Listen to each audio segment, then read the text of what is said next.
ইতিহাস ঘাঁটার চেষ্টা করি যে ইরান জাতি কেন এতটা দুর্ধর্ষ, তার সঙ্গে আমাদের পিছিয়ে যেতে হবে বেশ বেশ অনেকটা। কারবালার যুদ্ধের কথা মনে আছে? সেই ইমাম হোসেন, সেই শিয়া রক্ত বইছে ইরানের যোদ্ধাদের, সৈনিকদের ধমনীতে।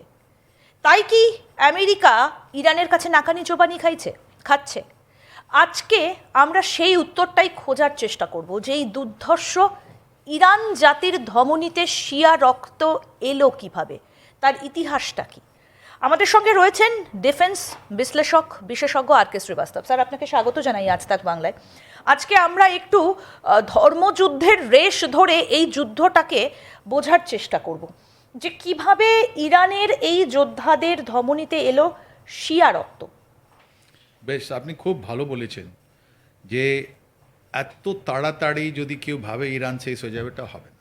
আপনি তো কারবালার যুদ্ধ কথা বললেন, ইমাম হোসেনের কথা বললেন, আর অনেকগুলো জিনিসগুলো আছে কেন ওদের ধমনীতে আমাদের এই শিয়া রক্ত, কেন এটা ডিফিকাল্ট। ওরা সারেন্ডার করবে না, ওরা মরে যাবে, কেটে যাবে, কিন্তু সারেন্ডার করবে না কেন? যে এই ব্যাটল অফ কারবালা যেটাকে আমরা বলি, কারবালা একটা জায়গা আছে, ওই কারবালাটা আপনার আজকে যে ইরাক আছে, ইরাকে বাগদাদের সাউথের দিকে, দক্ষিণ দিকে আছে আপনার 100-200-100-150 কিলোমিটার মাঝখানে। ওরা এটা খুবই, ওরা এটা ভাবে যে যতগুলো শিয়া যত আছেন বিশ্বে, যতগুলো আছেন, ওরা ভাবেন যে ওই কারবালা যেটা আছে ওদের জন্য অনেক পবিত্র জায়গা আছে। ওরা ওখানে আশুরা বলে। 10th of October 680 সালে এই আপনার যুদ্ধটা ওখানে হয়েছিল। আর ওখানে ইমাম হুসেন ছিলেন, আর ওনার সঙ্গে ওনার পরিবারের লোক ছিল। ওনার সঙ্গে কেউ আসেনি, ওরা একদম ওদেরকে ঘিরে রেখে দিয়েছিল। আপনার ওনার যে অপোজিং যে ইসলামের লোক ছিল, ওদেরকে জল দেয়নি, লোক মরতে লাগছিল। তাহলে যুদ্ধের একদিন রাত্রির আগে ইমাম হুসেন একটা বহুত সুন্দর একটা স্পিচ দিয়েছেন, যেটা আমরা বলি এন্টায়ার বিশ্বে এটা one of the most inspiring speech. ওটা যতগুলো আর্মি আমরা যতগুলো আছে ওটা আমরা শুনে থাকি। আর এই যতগুলো রেফারেন্স আমি দিচ্ছি না, একটা বই আছে, আমি বইটার ছবিটা একটু দেখাই আগে। সেই যে ছবিটা, বইটা স্যার বলুন। কুরআনিক কনসেপ্ট অফ ওয়ারফেয়ার, এটা ব্রিগেডিয়ার মালিক লিখেছিলেন। আর এই ব্রিগেডিয়ার মালিক তো লিখেছেন, আর এর যে ফরওয়ার্ড যেটা আছে আপনার জেনারেল জিয়াউল হক করেছিলেন, রাইট? তো এই জেনারেল জিয়াউল হক বইতে ব্রিগেডিয়ার মালিক যে লিখেছেন কি করে যুদ্ধ করা যায়, তার মানে এটা লেখার টাইম আছে 1977 to 1988, যার মধ্যে আপনার জিয়াউল হক ছিলেন ও সময়কার এই বই। আর এই বই থেকেই অনেকগুলো, এটা খুব একটা আর্মি অফিসার লিখেছেন, senior army officer Pakistani brigadier লিখেছেন, খুবই রিসার্চ করা জায়গা।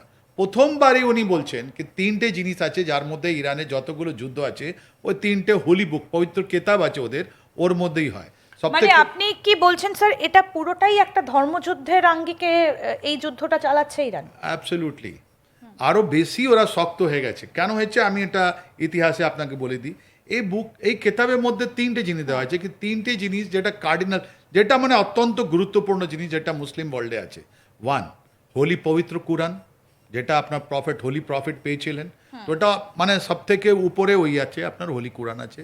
তারপরে প্রফেট নিজের লাইফে কি করলেন, ডে টু ডে লাইফে কি করলেন, ওটা ওরা বলে হাদিস, যার মধ্যে থেকে যদি কোনো প্রবলেম থাকলে ওই বইটাও খোলা হয়, আর ওখান থেকে ওরা পড়তে বলতে গিয়ে এইরকম সিচুয়েশনে আমাদের প্রফেট, হোলি প্রফেট কি করলেন। অ্যান্ড তৃতীয় আছে শরিয়ত, যেটা বলি আমরা মুসলিম ল, রাইট? এই 3টে নিয়ে ওদের জিনিসগুলো আছে। আর উনি বলছেন পুরো বিশ্বকে, ব্রিগেডিয়ার মালিক বলছেন কোরআনিক কনসেপ্ট অফ ওয়ারফেয়ার, বলছেন পুরো বিশ্বে 2 ভাগ আছে, একটা বিলিভার যারা ইসলাম ধর্মে বিশ্বাস করে, একটা নন বিলিভার যারা বিশ্বাস করে না।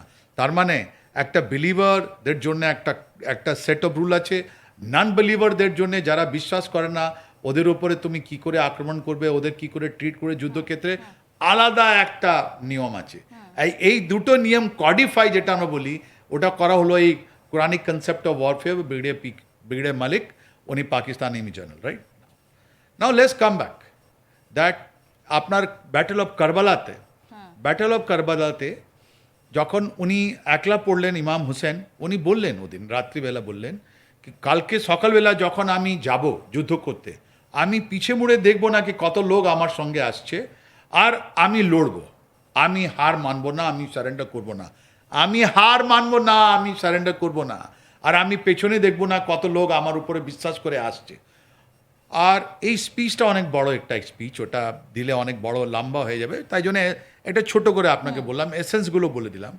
আর ওখানে ওই রুমের মধ্যে যতগুলো লোক ছিল ওরা কাঁদতে আরম্ভ করলো। নেক্সট ডে উনি গেলেন যুদ্ধে আর উনি শাহাদাত পেলেন। এই যে কারবালার লোক পরে গিয়ে 1501 মানে অনেক দিন পর, 700-800 সাল পর, ওখানে এই যে পার্সিয়ান যেটা আপনি বলছেন এখন, যে ইরান যেটা আছে, এটা আপনি শিয়া কান্ট্রি বলছেন, ওখানে একটা শাহ ইসমাইল হলেন, উনি বললেন না আমি এরকম একটা আভাস পেয়েছি 700 বছর পর, যে এই কারবালাতে এই যে ইমাম হুসেনের যেটা শাহাদাত হলো, যেটা উনি মারা গেলেন যুদ্ধক্ষেত্রে, আমি ওই জিনিসটা আমার পেছনে এসছে, আর আমি ওটা আরও বড়োভাবে আমি মানুষকে বলতে চাই কি করে একটা যেটা সাম্রাজ্য আছে, যেটা খুবই খারাপ সাম্রাজ্য, ওখানে কি করে যুদ্ধ করতে হয়। আর উনি এই যে তাজিয়া, যে ওনার রিমেম্বারেন্সে ওরা তাজিয়া বের করে, আর ওটা নিজের বডির উপরে অনেকগুলো অত্যাচার করে, অনেকগুলো মানে আপনি মহরমের কথা বলছেন। মহরমের মহরমের মহরমের একটাই স্লোগান আছে, ইমাম হোসেন আমাকে ক্ষমা করে দিও, আমি ওদিন যেদিন তুমি যুদ্ধে করতে গেছিলে 10 অক্টোবর 680, আমি তোমার সঙ্গে ছিলাম না কেন, ইমাম হোসেন আমাকে ক্ষমা করে দিও। তো এই যে শিয়াগুলো আছে, আপনি শুধু ইরানের দিকে তাকাচ্ছেন 1501-এ, ইরান যেটা আগে সুন্নি ছিল, সুন্নি কান্ট্রি ছিল, ওইটা এই ইমামের কথাটা বলে বলে, যে প্রথম শাহ 1501 বছরে হলেন, উনি এটা পুরো কান্ট্রিকে, ইরানকে আর আশেপাশে যেরকম যতগুলো এলাকা ছিল পার্সিয়ান যেটা ছিল, ওরা ওদেরকে কনভার্ট করলো।